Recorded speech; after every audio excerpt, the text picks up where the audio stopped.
Você já parou para pensar que o lugar mais perigoso do mundo pode ser um lugar onde você não vê, não ouve e não sente absolutamente nada? Um perigo silencioso, invisível, que está no ar que você respira, na água que você bebe, na comida que você come. E se eu te disser que nesse exato lugar pessoas vivem? Como isso é possível? Hoje, nós vamos viajar para o ponto mais radioativo do planeta Terra. Um lugar esquecido pelo tempo, mas que guarda uma história que precisa ser contada. Prepare-se para descobrir um segredo que vai mudar a sua percepção sobre os limites da vida humana. Estamos falando das Ilhas Marshall, um paraíso tropical no meio do Oceano Pacífico. Praias de areia branca, coqueiros, águas cristalinas. Olhando daqui, parece o destino perfeito para as férias. Mas esse paraíso esconde um inferno. Entre 1946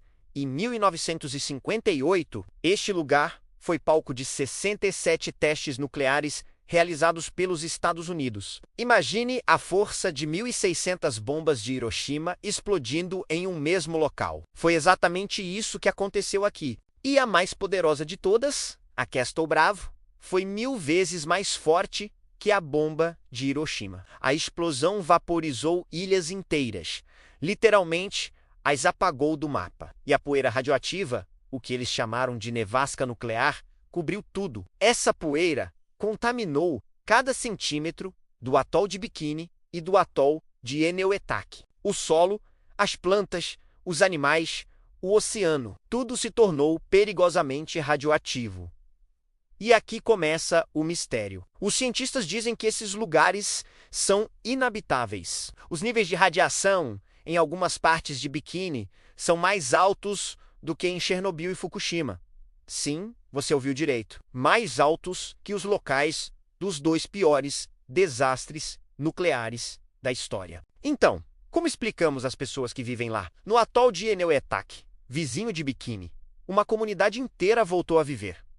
Como eles sobrevivem num ambiente que a ciência considera letal? Para entender o perigo, vamos colocar a radiação em perspectiva. A radiação que recebemos no dia a dia, de fontes naturais como o Sol, ou até de um exame de raio-x, é medida em millisieverts. A dose anual segura para um ser humano é de cerca de 1 milisievert, além da radiação de fundo natural. Em algumas ilhas do atol de Bikini, os pesquisadores mediram níveis de radiação de fundo de até 639 millisieverts por ano. 639 vezes o limite de segurança. Viver lá seria um risco constante e cumulativo. Mas a história fica ainda mais sombria. Após os testes, os Estados Unidos tentaram fazer uma limpeza. Eles juntaram todo o solo contaminado, os destroços militares, todo o lixo nuclear de Enewetak e jogaram dentro de uma cratera de uma das bombas. E para selar tudo isso, construíram uma cúpula de concreto gigante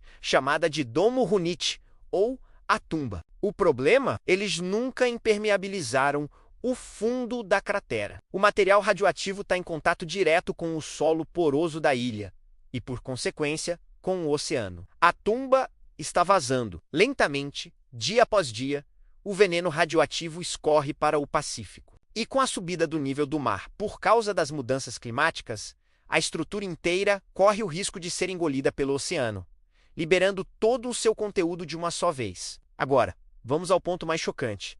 Por que as pessoas voltaram? Depois de décadas exilados, a população de Enewetak foi informada de que era seguro retornar para algumas das ilhas do sul do atol, que supostamente estavam limpas. Eles voltaram para sua terra ancestral, para o único lar que conheciam. Mas será que era seguro mesmo? Estudos recentes mostram que mesmo nas ilhas seguras, a radiação de fundo é significativamente maior do que o normal. Eles vivem em um laboratório a céu aberto, e ninguém sabe ao certo quais serão as consequências a longo prazo para a saúde deles e de suas futuras gerações. Eles pescam no oceano, comem frutas locais. Será que eles sabem do perigo invisível em cada refeição?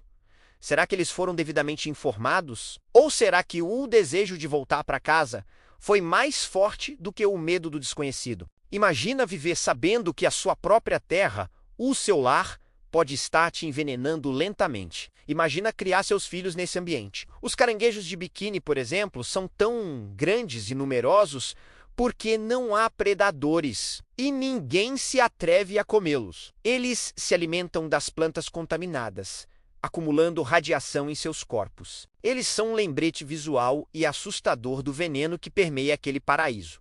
O que nos leva a uma reflexão perturbadora. As Ilhas Marshall não são apenas um local de desastre ambiental.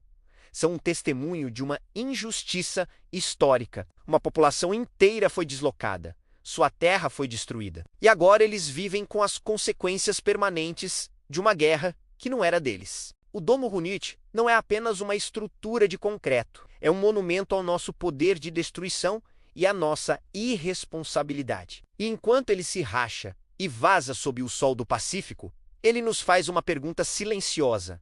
Será que realmente aprendemos alguma coisa? Ou estamos apenas esperando o próximo paraíso se transformar em inferno? O lugar mais radioativo da Terra não é apenas um ponto no mapa. É um aviso de que o perigo que não podemos ver é, muitas vezes, o mais duradouro de todos. Obrigado por assistir. Se essa história te impactou, se inscreva no canal para mais investigações como esta. Até a próxima!